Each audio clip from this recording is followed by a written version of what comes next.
Hello, dear listeners, and welcome back to our little sanctuary of stories tales that wrap around your heart like a warm quilt. Stories that heal, comfort, and remind us that even in our quietest, loneliest moments, hope can slip through the cracks.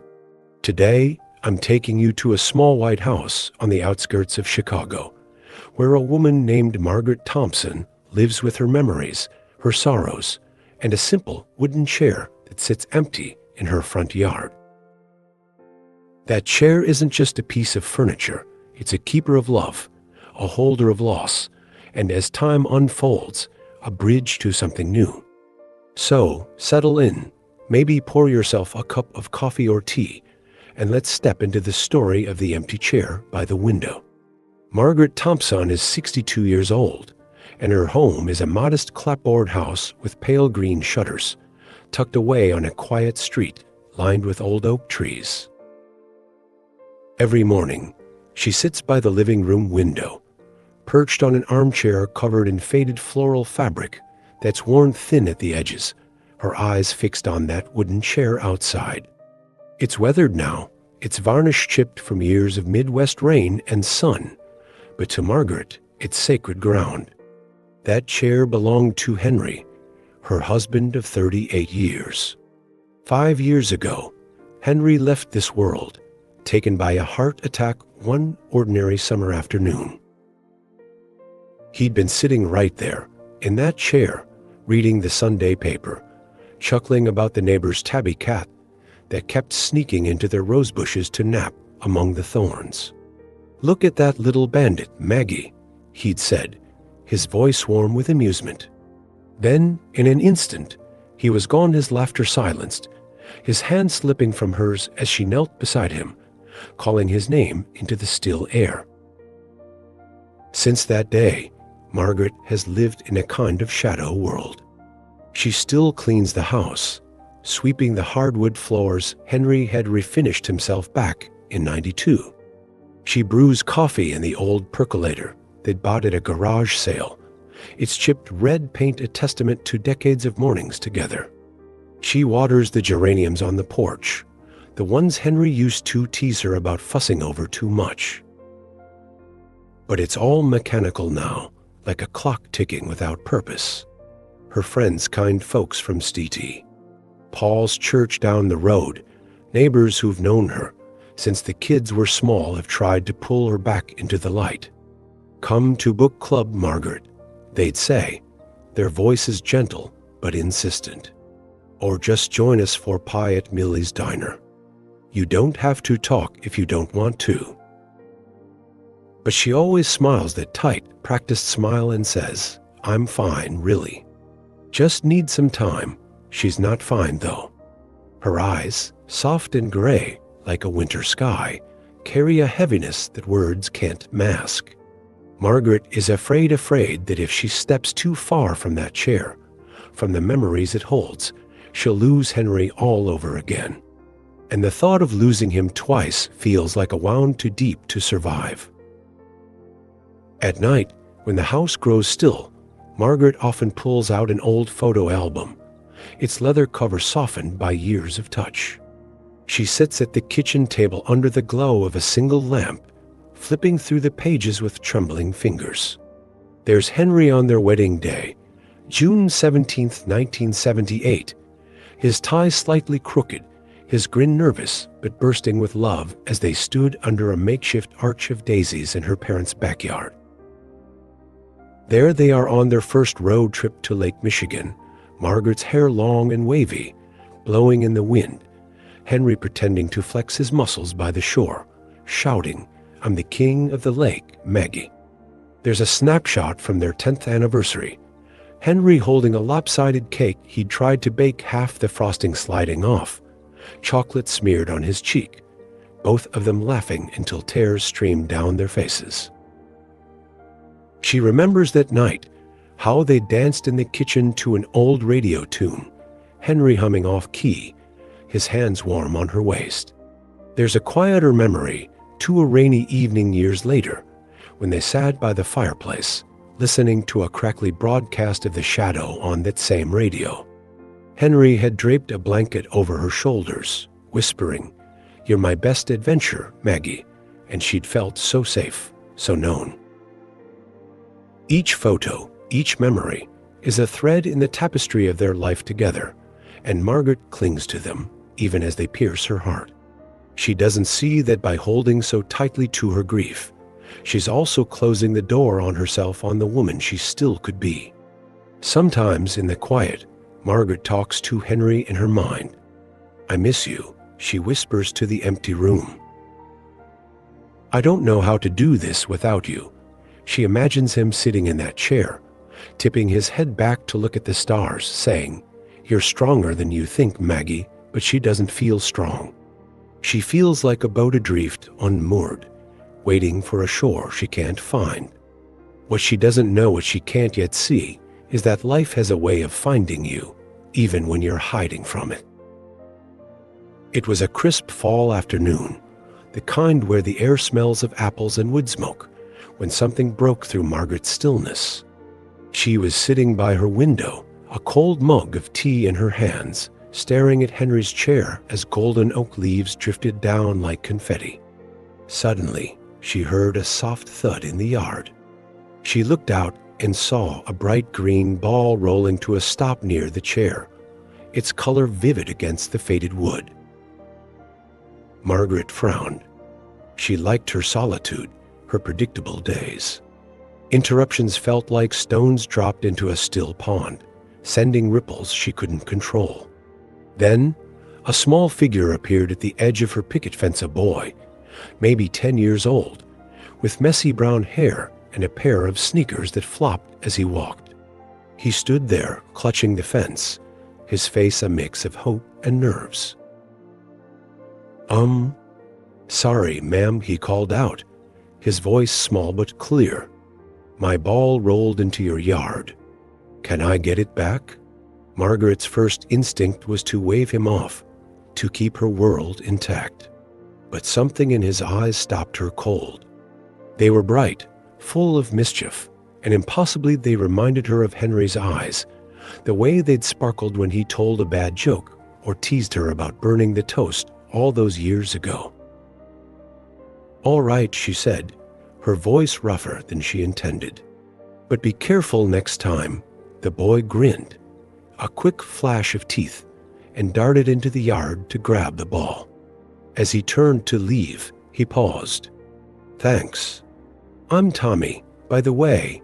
Margaret nodded, unsure what to say, and watched him run off, his sneakers slapping the pavement. She thought that was the end of it. She was wrong. A few days later, there was a knock at her door, a soft, tentative rap that startled her from her armchair. She opened it to find Tommy standing there, holding a small foil package. "My mom made oatmeal cookies," he said, thrusting it toward her. "They've got raisins. I thought you might like one." Margaret blinked, caught off guard. She wasn't used to kindness from strangers, let alone a child she'd only met once. "Thank you, Tommy," she said, taking the cookie, its warmth seeping through the foil. And then, before she could stop herself, she added, "Would you like to come in for some lemonade?" Tommy's face lit up like a firecracker, and soon he was sitting at her kitchen table, his legs swinging as he sipped from a tall glass, condensation dripping onto the wood. He talked about school, how his teacher, Mrs. Larson, was nice but gave too much homework, how he'd gotten a B on a spelling test, but forgot how to spell bicycle. He talked about his dog, Max, a scruffy mutt who'd chewed up his favorite baseball glove and then looked guilty about it. He talked about soccer, how he loved playing, but always tripped over the ball, once landing face first in the mud while his teammates laughed.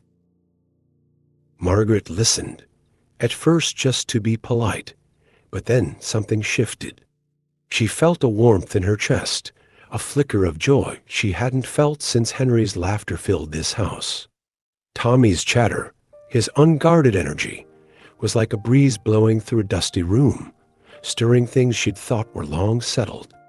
From that day on, Tommy became a regular visitor, a small, persistent thread weaving into the fabric of her days. Sometimes he brought another cookie chocolate chip one week, peanut butter the next. Sometimes he just brought a story, a spelling bee he almost won, a fight with his best friend, Jake, over who got to be goalie at recess. Margaret wasn't sure why she let him keep coming back. Maybe it was because he never asked about the chair, never pried into the sadness she wore like a second skin. He was just there, a seedling pushing through cracked soil, and she found herself looking forward to his knock, to the way he'd burst in with some new tale, his sneakers leaving faint dirt marks on her clean floor. One afternoon, as Tommy was telling her about losing his favorite toy car, a red Mustang he'd gotten for his 9th birthday, he glanced out the window and pointed. "That chair out there," he said, "whose is it? Why is it just sitting there all alone?" Margaret froze. The question hit her like a cold wind, stirring up emotions she'd buried deep. She wanted to change the subject, to push the moment away.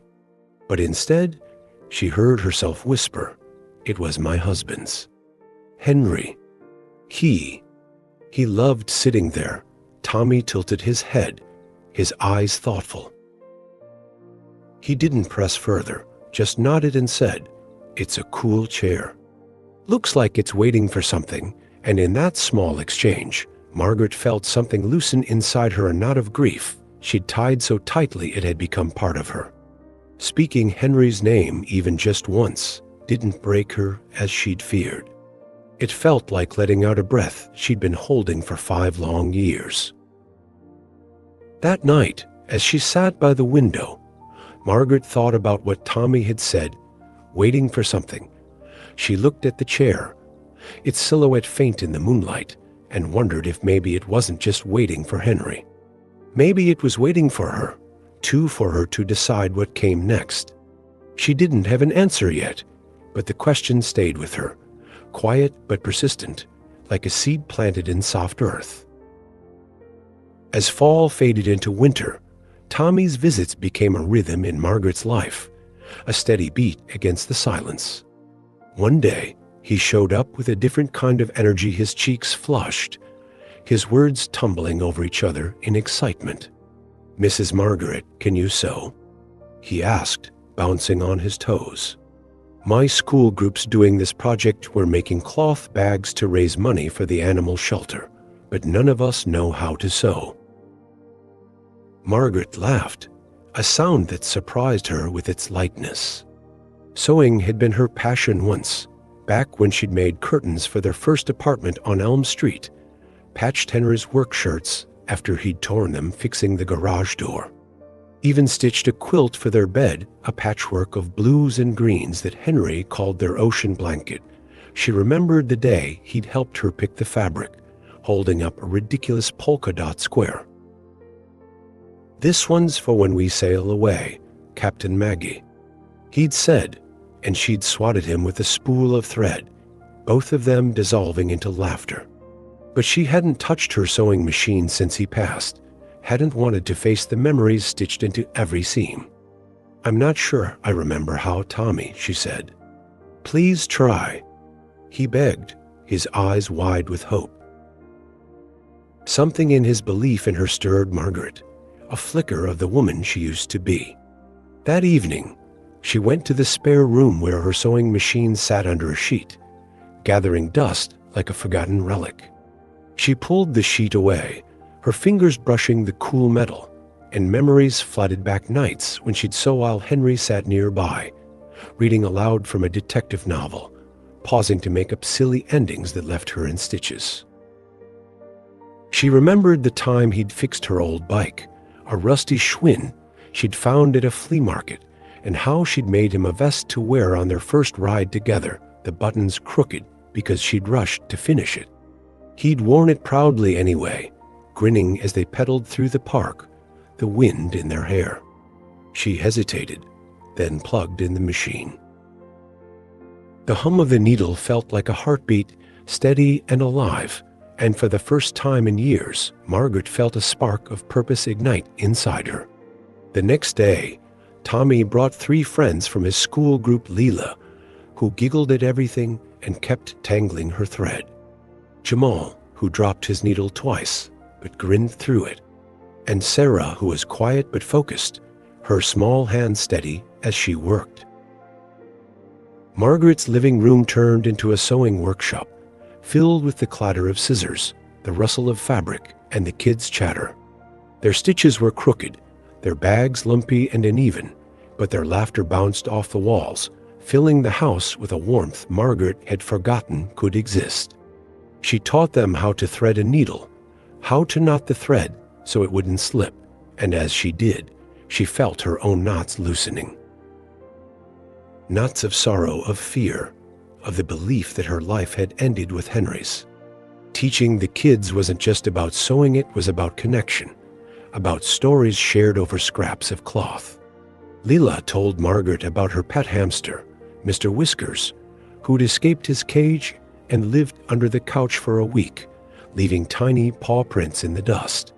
Jamal shared how he wanted to be a chef someday, maybe open a pizza place, where everyone in town could eat for free on Fridays.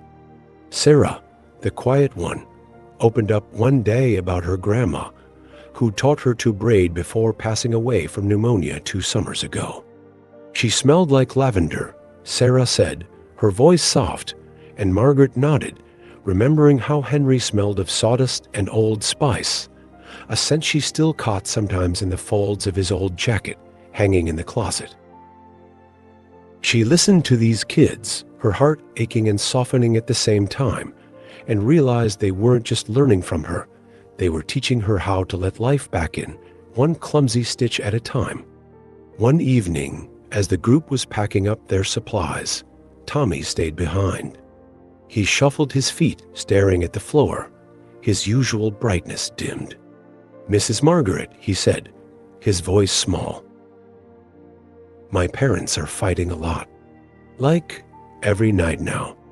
I hear them yelling when I'm supposed to be asleep. I don't know if they're going to stay together. It's scary," Margaret's breath caught. She saw the fear in his eyes, and it mirrored her own, the fear of losing what mattered most, of a world crumbling beneath your feet. She knelt down, her knees creaking, and took his hand. "Tommy," she said softly, "I don't know what's going to happen with your mom and dad. Life doesn't come with a map, and sometimes it hurts more than we think we can stand. But you're not alone, okay? You've got me, and I'm not going anywhere." Tommy's eyes shimmered with tears, but he nodded, a small, shaky smile breaking through. In that moment, Margaret understood that healing wasn't just about mending her own heart. It was about holding space for someone else's, about being a steady hand when the ground felt unsteady. She thought about Tommy's parents that night, lying awake in the dark. She didn't know them well, just a wave here and there when they picked Tommy up from the curb, but she knew what it was to love someone and fear losing them. She remembered a fight she'd had with Henry once, years ago, over something silly. Whether to paint the kitchen yellow or blue. They'd raised their voices, stubborn as mules, until Henry stormed out to tinker in the garage. She'd sat at this very table, crying into her tea, thinking, what if he doesn't come back? But he did, an hour later, with a sheepish grin and a can of yellow paint. "You win, Maggie," he'd said, pulling her into a hug. "But only if I get to pick the curtains." She'd laughed through her tears, and they'd painted the kitchen together, splattering each other with paint until the floor was a mess. That memory, sharp and sweet, reminded her that love wasn't perfect. It was messy, fragile, and worth fighting for. She hoped Tommy's parents could find their way back to each other, but if they couldn't, she'd be there for him, a quiet harbor in the storm. Word of Margaret's sewing lessons spread through the neighborhood like wildfire. A teacher at Tommy's school, Miss Carter, called one morning, and asked if she'd consider teaching a class at the local community center. Margaret hesitated. The idea of leaving her house, of stepping into a world beyond her window and that chair, felt like stepping off a cliff. She'd spent so long in her cocoon of grief, the chair her tether to Henry, to the life they'd built. But Tommy's voice echoed in her mind, "I bet you're awesome at it." And she heard Henry's too, from that rainy night by the fire. "You're stronger than you think, Maggie." She agreed to try, just once, to see if she could. The community center was a whirlwind of life, kids running through the halls, adults chatting over coffee and chipped mugs, a volunteer strumming a guitar in the corner, playing a shaky rendition of Sweet Home Alabama. Margaret's first class was small, just a handful of kids and 2 parents, but it grew fast. Soon, she was teaching teenagers with quick fingers, retirees with arthritic hands, even a few grandparents like herself who brought their own stories to the table. They didn't just sew, they shared pieces of themselves. Ellen, a widow with a love for gardening, brought Margaret fresh zucchini from her backyard and told her about losing her husband to cancer, how she still talked to him when she watered her roses. Sam, a retired mechanic with a knack for terrible puns, "What do you call fake spaghetti?" An impasta, made her laugh until her sides hurt, a sound she hadn't heard from herself in years. Maria, a single mom with tired eyes, talked about raising her son alone after her husband left. And Margaret found herself opening up too, not about the pain, but the joy, like the time Henry surprised her with a picnic in the backyard, complete with a checkered blanket and burnt grilled cheese because he'd forgotten to flip them. One evening, the group decided to make a quilt together, a big, messy thing with patches from everyone's scraps. As they worked, Margaret told them about Henry, her voice steady for the first time. "He was a fixer," she said, threading her needle. "Always tinkering with something, the car, the porch swing, my old bike. Once, he spent a whole weekend fixing that Schwinn just so we could ride to the ice cream shop. I made him a vest for it, buttons all wrong, but he wore it like it was the finest suit." The room grew quiet, then Ellen smiled. "He sounds like a good man." "He was," Margaret said, and the words didn't hurt, they felt like a gift. That quilt, finished weeks later, hung on the center's wall, a patchwork of lives woven together, and Margaret felt a pride she hadn't known she could still feel. One afternoon, walking home from the center, Margaret passed a bulletin board outside the library. A flyer caught her eye, Grief Support Group Wednesdays at p.m. Her heart thudded. For years, she dodged anything that might force her to face Henry's loss head-on. Grief was her private room, the chair its only window. But now, something felt different. She wasn't ready to let go of Henry. No one ever really lets go. But maybe she was ready to carry him in a new way, to share the load. That Wednesday, she went. She sat in a folding chair, sipping weak coffee from a paper cup, listening as others spoke. A man named Bill talked about losing his wife to cancer, how he still set a place for her at dinner every night, just to feel her near. A woman named Claire shared about her brother, gone too young in a car accident, and how she'd planted a tree in his memory, watching it grow each spring. Margaret didn't speak that night, but she felt a weight lift, a sense that her pain wasn't hers alone to bear. She went back the next week, and the week after, and slowly she started to talk about Henry, about the chair, about the life they'd had and the one she was rebuilding. Back at home, Margaret began to see her house differently. It wasn't just a museum of memories, it was a place where new ones could take root. She started small, a vase of wildflowers on the kitchen table, picked from the roadside on her walk home. A new throw blanket for her armchair, soft and blue like the ocean quilt. a fresh coat of paint for the front door, a cheery yellow that made her think of that long-ago kitchen fight with Henry. One Saturday, she invited Tommy's family over for dinner. His parents, Lisa and Mark, and his little sister, Emma, who was 6 and full of questions. It wasn't a perfect night. Mark was quiet, his jaw tight. And Lisa seemed worn thin, her smiles forced. Emma spilled grape juice on the tablecloth, leaving a purple stain Margaret didn't mind one bit.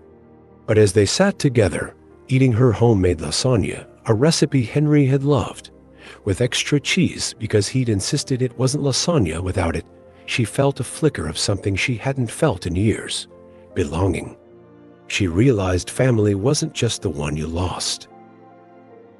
It was the one you built, stitch by stitch, meal by meal, moment by moment. Spring arrived, painting the world in shades of green and gold, and with it came a new clarity for Margaret. One morning, she walked out to the front yard and stood before Henry's chair. For so long, it had been a monument to her grief, a tether to what was gone. But now, she saw it as something else, a symbol of love that endured, of a life that could still bloom. She decided to paint it, choosing a soft, creamy white, like the clouds Henry used to point out on their evening walks, saying that one looks like a rabbit, Maggie. No, wait, a dragon. She laughed at the memory as she brushed on the paint, the strokes steady and sure. When Tommy saw it, his eyes widened. Wow, Mrs. Margaret, it's so cool. Can I sit in it? Of course, you can, Tommy, she said, her heart full. He climbed up, swinging his legs, telling her about his latest soccer game, how he'd almost scored a goal, only to trip at the last second, but his team cheered anyway. As she watched him, Margaret felt a warmth spread through her, not just for Tommy, but for herself, for the woman she was becoming, the one who could hold both loss and love in her hands without breaking. That evening, Margaret sat by her window, but she wasn't staring at the chair anymore. She was looking beyond it, to the oak tree budding with new leaves, to the neighbors walking their dogs, to the sky streaked with pink and gold, like a painting Henry would have loved. She thought of him, not with the sharp ache of absence, but with a quiet gratitude for the years. They'd had the laughter, the fights, the small, perfect moments. Like that picnic with burnt grilled cheese. She thought of Tommy, of the community center, of the people who'd become her unexpected family. And for the first time in 5 years, she felt at peace, not because the pain was gone, but because she'd learned to make room for joy beside it, to let it sit with her like an old friend. And so, dear listeners, that's the story of Margaret and the empty chair by the window. It's a story about losing someone you love with all your heart, yes, but it's also about finding your way back to life, one small, brave step at a time. Margaret didn't erase her grief, she wove it into something new, something that let her heart breathe again, that let her see the world with fresh eyes. As you sit there, I wonder, is there an empty chair in your own life? Maybe it's a person you miss, a dream you set aside, or a piece of yourself you've tucked away. What might happen if you let a little light in, if you invited someone new to sit there with you, to share the quiet? Thank you for joining me today. Until next time, take care of your heart and keep an eye out for those small, everyday miracles that just might change everything.